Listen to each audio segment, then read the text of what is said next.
नगरपालिका निवडणुका जवळ आल्या आहेत आणि आता महायुतीवरील गंभीर आरोप समोर येत आहेत.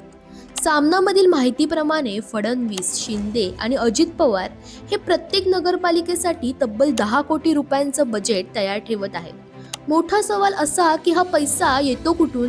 कारण हा पैसा ना नागपूर, सातारा किंवा बारामतीच्या शेतीतून येतो. सामनाचं स्पष्ट विधान आहे की हा पैसा लुटीतून आणि भ्रष्टाचारातून मिळवला जातो.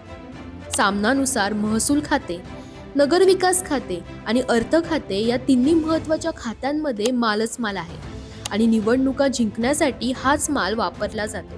त्याचबरोबर भाजपच्या पदाधिकाऱ्यावर निलेश राणेंनी टाकलेल्या छाप्यावरही सामना कौतुक करतं आणि म्हणतं की हे काम तर निवडणूक आयोगाने करायला हवं होतं.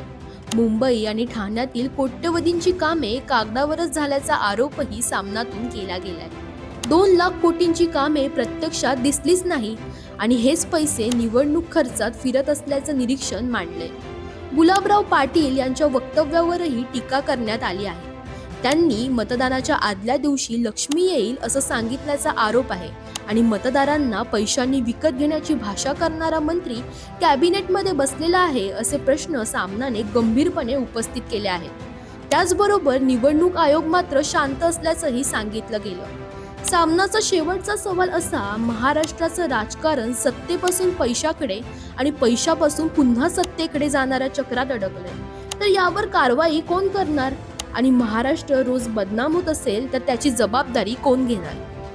दरम्यान तुम्हालाही अशाच पॉलिटिक्स रिलेटेड अपडेट्स हव्या असतील तर आमच्या इंडिया लीडर या पेजला फॉलो करायला विसरू नका.